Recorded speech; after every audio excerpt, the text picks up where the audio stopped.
Special program today. All right, this is Lance and my wife. Hello. That's Bonnie speaking to you. And I'm off work today, so we're making a special trip up to Atlanta to go to the Buford Highway Farmers Market, and then afterwards eat at our favorite restaurant. And so we're riding in my son's Kia Soul because my car is getting an oil change, and yeah, you've put on 14,500 miles since April. And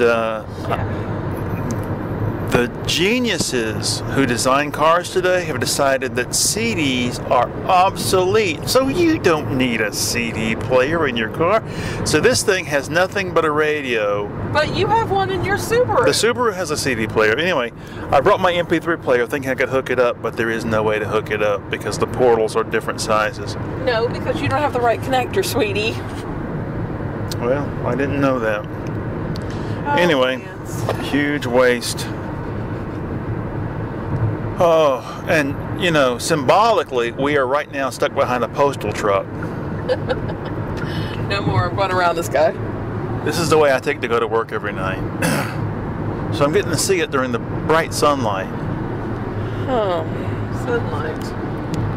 So, let's see if I know this guy when we get by him. I bet I don't know any of these drivers. Nope, never seen him before in my life. Aren't they firing a lot of the Star Route guys and suddenly making... That's not a Star Route driver. That's an official postal driver there. Yes. No, they're getting rid of some. I didn't see this guy named Keith. He used to drive the Winder truck. I haven't seen him, but then I don't see everybody every night, so I don't know. But I don't know how they could be firing them because they're going to be picking up their mail just at a different location. That's all. I don't know. So anyway, Tell them about the great news. Okay, everybody is on edge because they're where I work, because they're building a new mega facility down in Palmetto, Georgia, which is down below the airport, the south of it. Lance, but it's already built. They just need to put all the machines in. Okay. Let me think of what.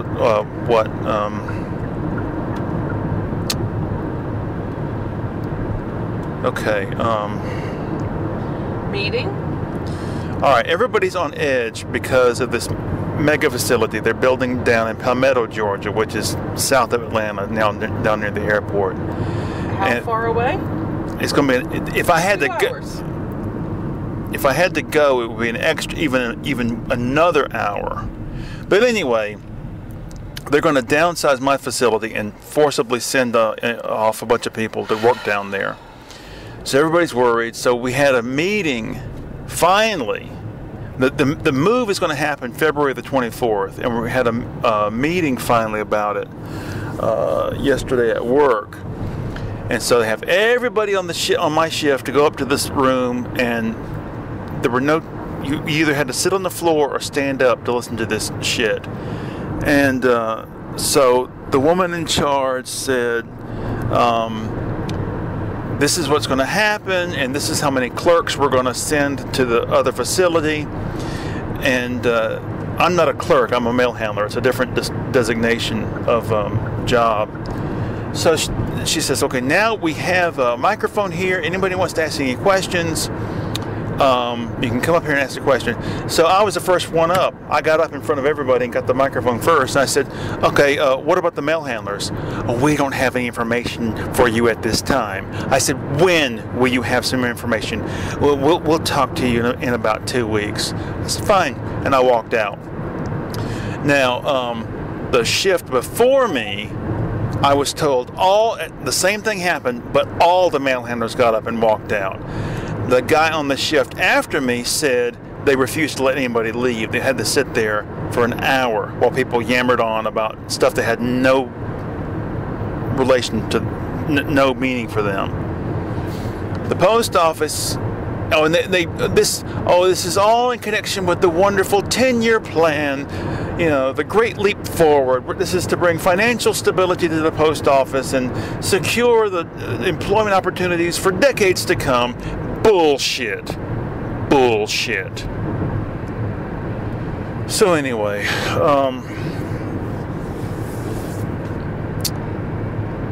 but I didn't let any of it bother me. On my way into work that night, I was in a great mood, and I said to myself, the natural order of the universe is that there will be a counterbalance to your good mood, and something's going to happen. And so this is what the universe threw at me, and I just didn't let it bother me. So I'm one up. All right, so anything to add? Yeah. So they've basically even noticed that in 5 months' time, you're going to have to up sticks and move. So out of curiosity, I went online and looked around the area they're moving everybody to. And the houses, you're looking at $1,700 and up a month for housing. We pay $900 for housing. There's no way we could begin to even afford to get a house in this area. The apartments aren't much better. And we have a mortgage. And we have a house that we've lived in and raised our kids in for the last 20 years. And we have elderly parents nearby, a couple of whom are becoming addled. And our son lives with us because of his medical condition. And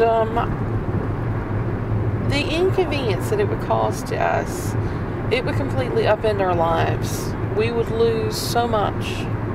We wouldn't be able to sell our house for enough to get another house anywhere near what we have. And I think about the fact that you've been up there for 8 years. When they transferred you, it wasn't just you. Everybody at your facility, but I don't know if you recall, people from Gainesville and other locations were also relocated. And Gainesville's close enough, about 40 miles from your facility, that a lot of people like us stayed where we're at and made the drive. People from Athens went so far as to stay in Elberton and places beyond where we live. What are they going to do? What are all these people going to do? They don't care. The whole point... They don't give a damn, because people who've had a mortgage for 10 and 20 years, we have an affordable home. Anything that we get now is out of our price range. And then there are those people, like friends of yours, who rent. When you sign a rental agreement for an apartment, you're signing a lease. That means you're on the hook for the entire period of the lease. So if you're 2-3 months into your 12-month lease, you break that lease, you owe for the rest of the months in that lease. And if you don't honor it, then you get a black mark, which means you can't rent again. Well, one of the reasons behind all this shit is to force as many people as possible to quit. Yeah. Because down the road, what they want to do is destroy the unions so that future employees won't have the same kind of benefits or job security. Yeah, they want to break people. They want to break the American worker.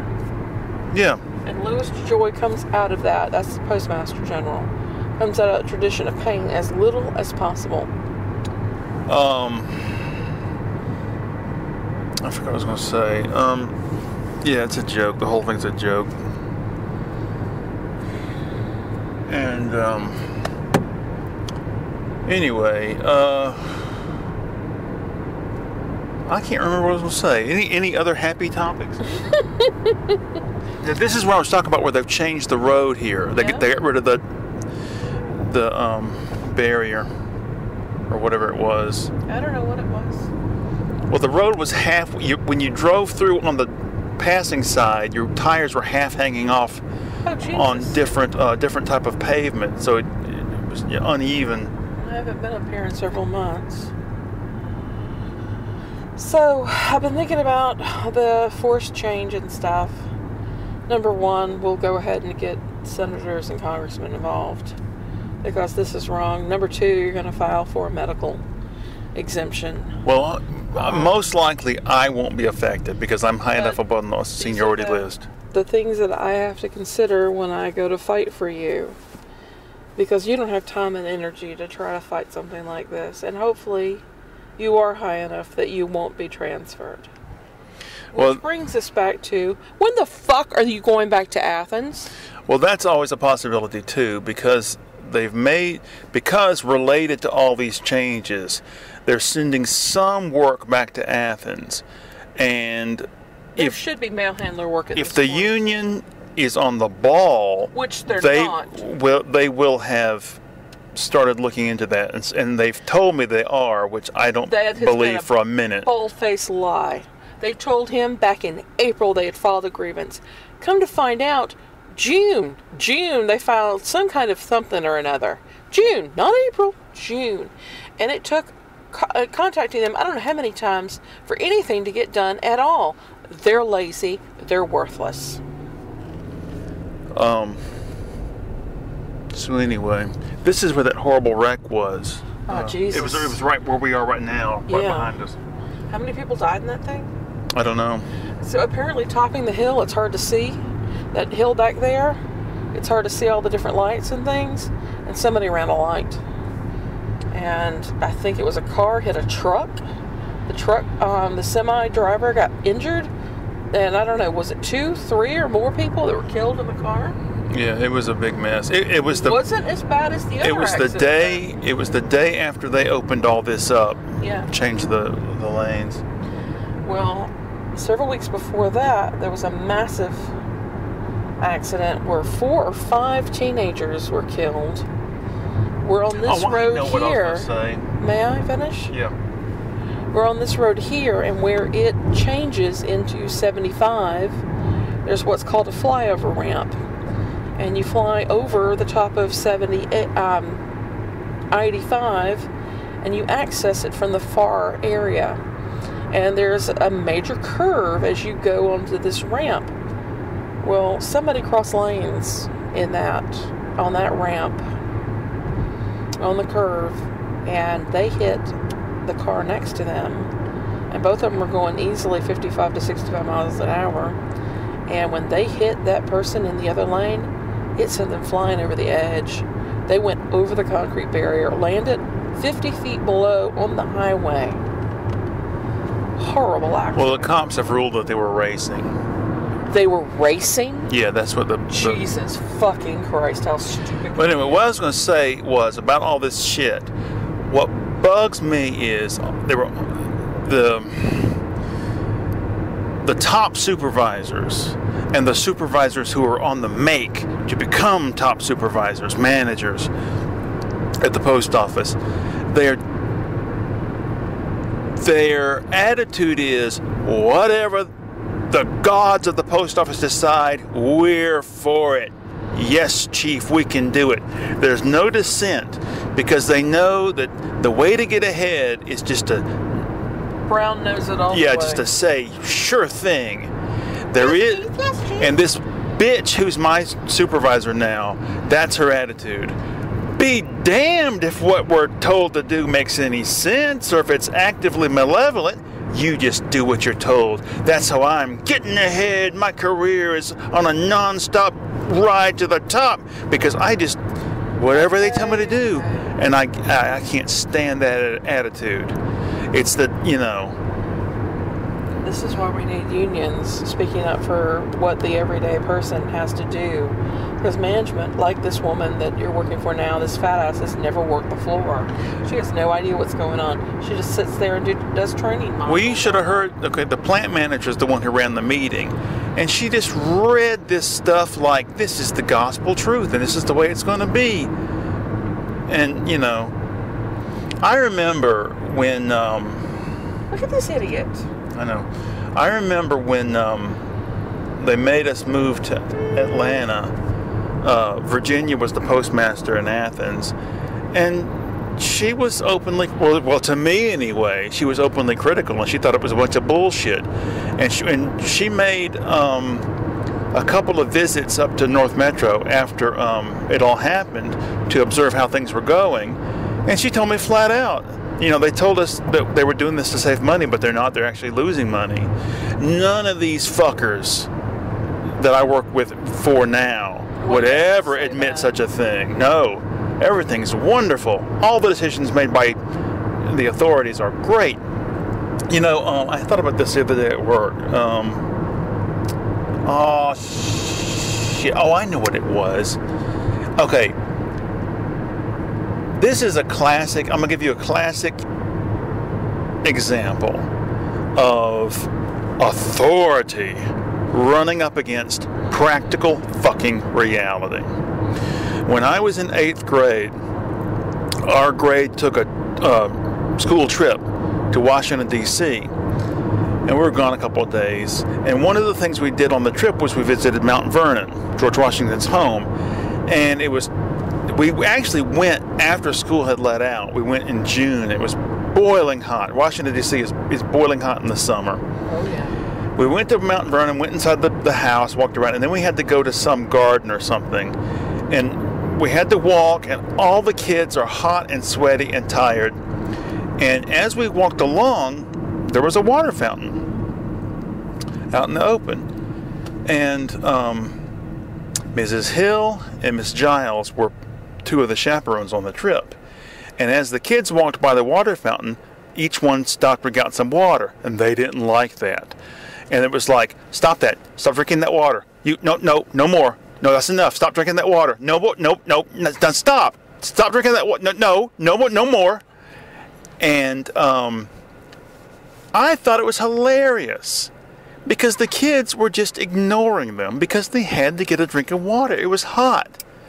And there's an attitude amongst a lot of people that it's like the Caine Mutiny. You do what you're fucking told, even if it means you die. Well, I don't believe that way. I just don't agree with that.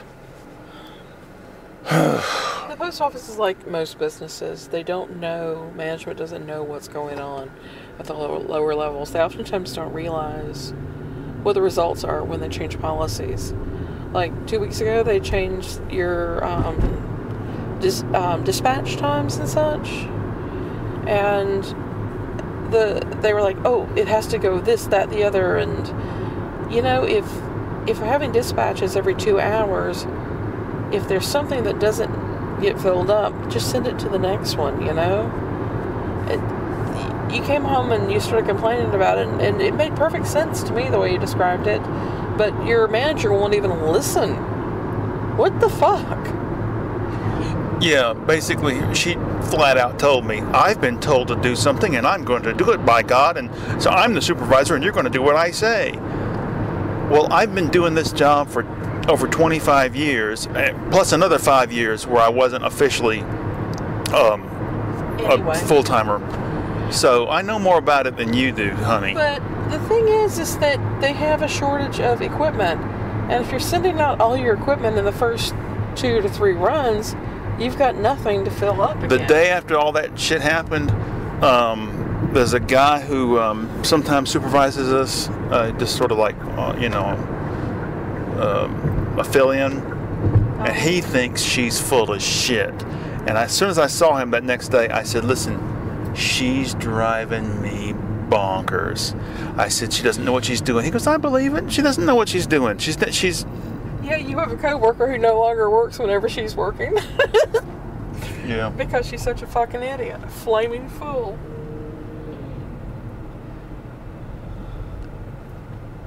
Well, what time is it? Okay. Well, we will probably record another one of these on the way home, so we can tell you all about what good times we had. Oh, God help us. We usually get into a spat on one of these long trips, but you're driving too slow. You're driving too fast. That's exactly part of the issue. Yeah. Well, we'll get to tell you about how the food was. Oh, if we get there, God. It's like forever. No, it'll be fine. I dropped off Peter 46 minutes ago. 50 minutes ago. We're still not there. I drive this route every night, sweetie. I know every detail of this Every road. hole in the road, which is another thing you always go, why'd you hit that hole in the road? Because I didn't know it was there. Because I'm stuck behind 15,000 vehicles. Fuck, what was that?